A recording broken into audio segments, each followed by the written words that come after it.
ஆகாஷ் இனியா வேலை பார்க்குற பத்திரிக்கை ஆபீஸுக்கு வர்றாங்க. அந்த பத்திரிக்கை ஆபீஸ்ல வேலை பார்க்கறவங்க கிட்ட ஆகாஷ் சொல்றாரு, நான் இனியாவை இங்க பார்த்துட்டு தான் நான் போவேன்னு சொல்றாரு. அந்த ஆபீஸ்ல வேலை பார்க்கறவங்க செக்யூரிட்டிக்கு ஃபோன் பண்றாங்க. செக்யூரிட்டி ஆகாஷ வந்து கூட்டிட்டு போறாங்க. ஆகாஷ் கோவத்தோட அந்த பத்திரிக்கை ஆபீஸை விட்டு போயிடுறாரு.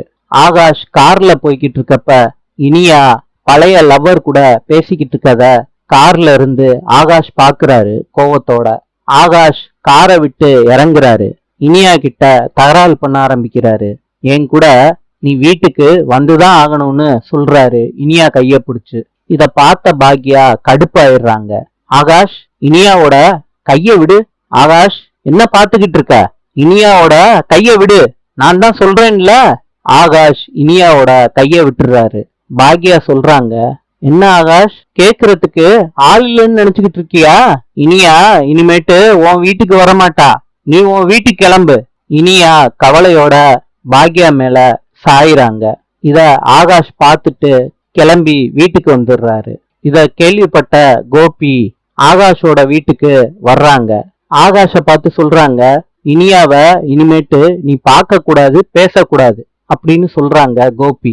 ஆகாஷ் சொல்றாரு, நான் இனியா கூட பேசுவேன், பழகுவேன், நான் வீட்டுக்கும் கூட்டிட்டு வருவேன், நீங்க என்ன பண்ணுவீங்கன்னு கோபிய பார்த்து கேக்குறாரு ஆகாஷ். இத கேட்டுக்கிட்டே இருந்த செலியன் ஆகாஷ போட்டு அடி அடின்னு அடிக்கிறாரு. வீட்டுக்கும் வந்துடுறாங்க. அப்ப கோபிக்கு கமிஷனர் ஆபீஸ்ல இருந்து போன் வருது. கோபியும் அட்டன் பண்றாரு. விவரத்தை எல்லாம் கேக்குறாரு கோபி.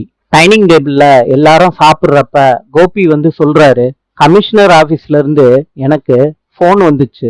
பாக்யா ஒன்ன, செலியன, என்னைய 3 பேரையும் ஆபீஸுக்கு வர சொல்லியிருக்காங்க. விசாரணை நடத்தணுமா. ஆகாஷ் நம்ம பேர்ல கமிஷனர் கிட்ட புகார் கொடுத்துருக்காங்களாம் அப்படின்னு விவரத்தை கோபி எல்லார்கிட்டையும் சொல்றாங்க. எல்லாரும் ஷாக் ஆயிடுறாங்க. நாளை சந்திப்போம்.